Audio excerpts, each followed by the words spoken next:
नमस्कार। 1 जनवरी से नव वर्ष की शुरुआत होती है, ऐसा यूनिवर्सली हम सब ने कई सालों से मान के रखा है। भले ही वैदिक या हिंदू नव वर्ष की शुरुआत चैत्र शुक्ल प्रतिपदा से होती है, लेकिन फिर भी 1 जनवरी 2026 से लेकर 31 दिसंबर 2026 का जो समय है, जिसको हम 2026 कहते हैं, उसके बीच क्या हो सकता है, वह वैदिक एस्ट्रोलॉजी के माध्यम से जाना जा सकता है, और वही करने का ये प्रयास है। वराह मिहिर जी ने एक एस्ट्रोलॉजर में क्या गुण होने चाहिए, वह समझाते हुए ऐसा स्पष्ट कहा है कि एक एस्ट्रोलॉजर को देश काल के अनुसार एक्सपेरिमेंट करने से डरना नहीं चाहिए। उनका स्पष्ट सूत्र है, तत्र संवत्सरो अभिजातः प्रिय दर्शनो विनीत वेशः देश काल विते सात्विको न पर्षद भिरुहु। सो 1 जनवरी 2026 से लेकर 31 दिसंबर 2026 का समय अर्थात वर्ष 2026 कैसा रहेगा, वह वैदिक ज्योतिष के माध्यम से समझाने का मैं प्रयास करूँगा। सो 1 जनवरी 2026 0001 पर क्या कुंडली बनती है, वो सर्वप्रथम हम देखेंगे, और उसके आधार पर 2026 में क्या हो सकता है, वह प्रिडिक्शन देखेंगे। यदि हम 1 जनवरी 2026 0001 की कुंडली को निकालते हैं, तो कई देशों की कुंडली में हम ये देखते हैं कि कन्या लग्न आ रहा है, और लग्न का स्वामी बुध 4th हाउस में सूर्य मंगल शुक्र के साथ चतुर्ग्रही योग बना रहा है। अब ये जो योग जो बन रहा है, वह एक तरह से इंटरेस्टिंग योग बन रहा है। इतना ही नहीं, बुध और गुरु इस कुंडली में राशि परिवर्तन कर रहे हैं, और इसको शास्त्रों में एक महाराजयोग कारक परिवर्तन योग कहा गया है। सो बहुत सारी पॉजिटिव इवेंट्स 2026 में होने वाली है।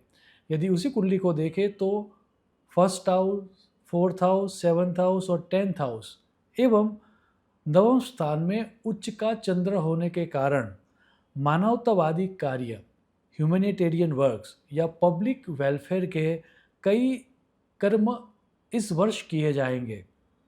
इन्फ्लेशन इस साल थोड़ा कंट्रोल में रहेगा। रियल एस्टेट में ग्लोबली एफोर्डेबल हाउसिंग में बूम आता दिख रहा है। बहुत सारे लोगों को अपना घर मिलेगा। एग्रीकल्चर में सस्टेनेबल फूड प्रोडक्शन में इनोवेशन आता हुआ स्पष्ट दिख रहा है। हालांकि यूएस डॉलर के लिए यह समय चैलेंजिंग रहने वाला है। न्यू ग्लोबल करेंसी के ऊपर डिबेट होगी, और शायद यूएस डॉलर के सामने कोई ऑल्टरनेट ग्लोबल रिजर्व इकोनॉमी की डिमांड एक्टिव हो जाएगी, और शायद उसका जो पहला स्टेप है वह 2026 में होगा। शायद गोल्ड को न्यू ग्लोबल करेंसी के साथ जोड़ा जाए, और उसके कारण गोल्ड की प्राइस अभी जिस लेवल पर है उससे कई गुना ज़्यादा बढ़ जाएगी, ऐसा स्पष्ट दिख रहा है। 2026 में स्टॉक मार्केट से कई गुना ज़्यादा रिटर्न गोल्ड, सिल्वर या प्रेशियस में मेटल्स में मिलेगा, ऐसा सभी एक्सपर्ट्स का मानना है। बैंकिंग सिस्टम में 2026 में ज़्यादा स्टेबिलिटी आएगी, ज़्यादा रिफॉर्म्स आएंगे, साइबर सिक्योरिटी के ऊपर नए लॉस आएंगे। यदि जॉब मार्केट की बात करूँ तो इंस्टेड ऑफ टेक्नोलॉजी और AI, emotional intelligence, EQ, Elder care, समाज कल्याण, होम सिक्योरिटी, इन सेक्टर में जो लोग जॉब कर रहे हैं उन सबको ज़्यादा रिवॉर्ड मिलेगा, उनको ज़्यादा ग्रोथ मिलेगा।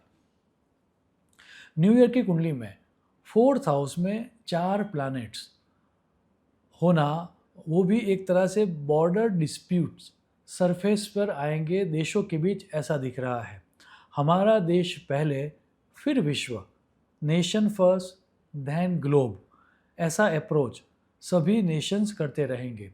यह चतुर्ग्रही योग धन राशि में हो रहा है, जो कि धर्म की राशि है, अग्नि तत्व की राशि है।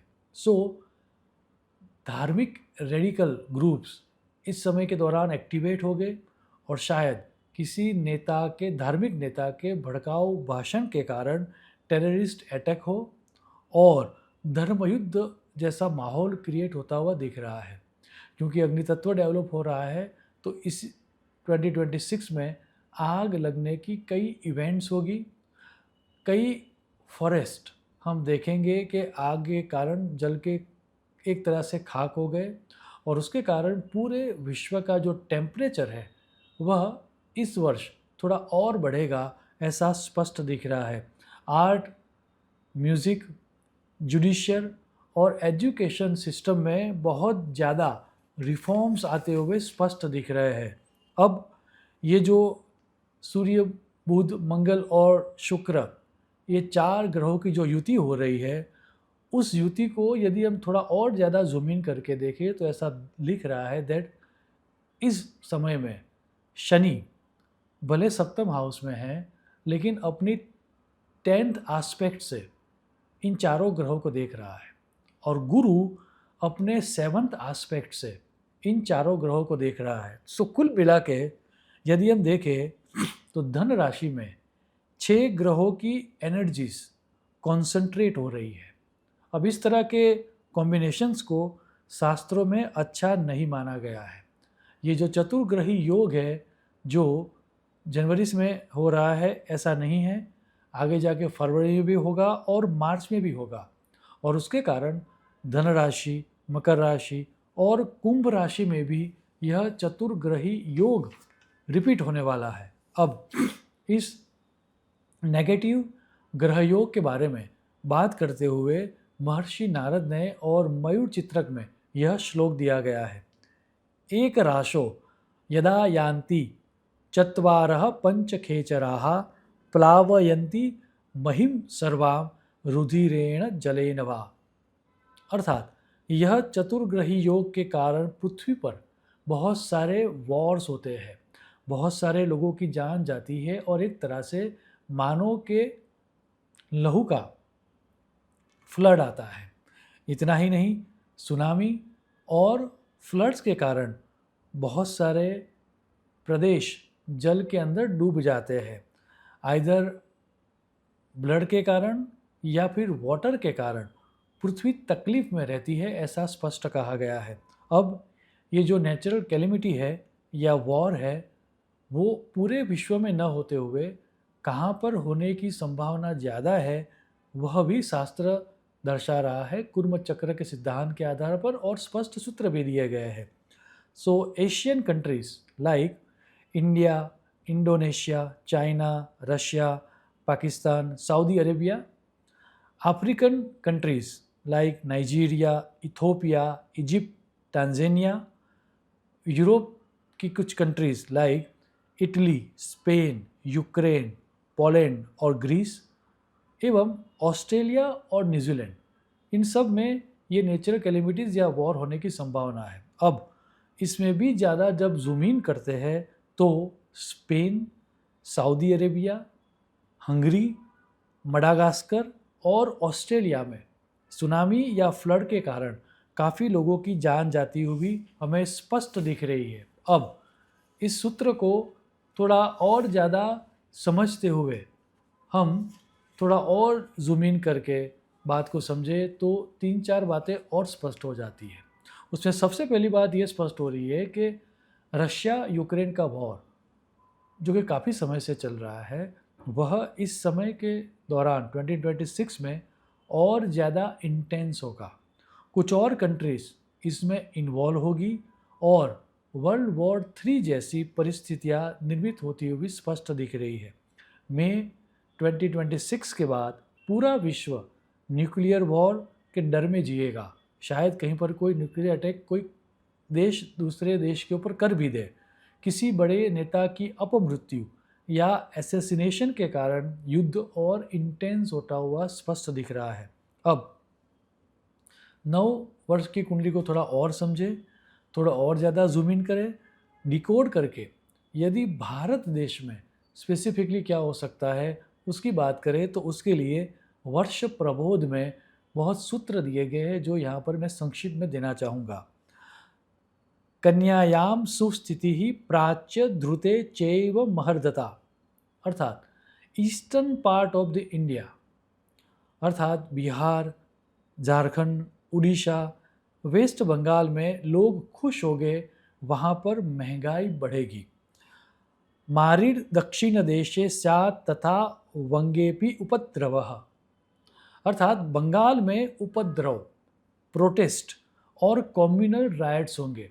2026 में वेस्ट बंगाल को या बंगाल को हम बहुत सारे दिनों न्यूज़ में देखेंगे। वहाँ पर कम्युनल राइट्स भी होंगे, प्रोटेस्ट भी होगा और एक तरह से पॉलिटिकल स्टेबिलिटी हम डगमगाती हुई देखेंगे। Southern states like Andhra Pradesh, Karnataka, Kerala, Tamil Nadu, Telangana में महामारी अर्थात पेंडेमिक्स का डर बना रहेगा। कोई डिसीज़ होगा जो इन्फेक्शियस होगा और उसके कारण पूरे सदर्न स्टेट्स में एक तरह का डर बना रहेगा। अब पश्चिम में क्या हो सकता है उसके बारे में बात करते हुए ये सूत्र ये कहता है, लोक दुख पश्चिमायाम विग्रहो अन्न समर्थता। Western states like Gujarat, Maharashtra, Goa, Rajasthan में लोगों को दुख मिलता है, प्रजा नाखुश रहती है, पॉलिटिकल अनरेस्ट, इंटरनल कॉन्फ्लिक्ट और कम्युनल राइट्स बना रहता है। Northern states like Uttar Pradesh, Haryana, Punjab, Himachal Pradesh, Jammu Kashmir, Leh Ladakh में क्या होगा वह दर्शाते हुए यह सूत्र दिया गया है, उदिच्याम राज विग्रह, अर्थात इस स्टेट्स में सत्ता परिवर्तन और इंटरनल पार्टी कॉन्फ्लिक्ट्स होते हुए स्पष्ट दिख रहे हैं। भारत के गृह मंत्रालय एवं गृह मंत्री के लिए यह वर्ष चैलेंजिंग रहेगा। शायद उनकी हेल्थ में कुछ कॉम्प्लिकेशन हो या फिर उनकी प्रतिष्ठा के ऊपर कोई दाग लगे, उस तरह के ग्रह योग दिख रहे हैं। इसके अलावा ministry of agriculture, housing, mines और डिजास्टर भी एक्टिवेट रहेगी। वहाँ भी बहुत सारी उथल पुथल होती हुई स्पष्ट दिख रही है। इंडियन इकोनॉमी के लिए एवं स्टॉक मार्केट के लिए यह समय माइनर करेक्शन के साथ पॉजिटिव होता हुआ दिख रहा है। यह जो कुंडली बन रही है उस कुंडली में 4th हाउस और 10th हाउस का परिवर्तन योग होने के कारण भले ही ऑपोजिशन के द्वारा बहुत सारे प्रयास किए जाएंगे, लेकिन फिर भी ये जो गवर्नमेंट है वह गवर्नमेंट स्टेबल रहेगी। सेंट्रल गवर्नमेंट के लिए यह समय पॉजिटिव रहने वाला है। अंत में 2026 हम सबके जीवन में सुख, शांति और समृद्धि लाए, ऐसी ईश्वर को प्रार्थना करके मेरी वाणी को मैं विराम दूंगा। शुभम भवतु। प्रणाम।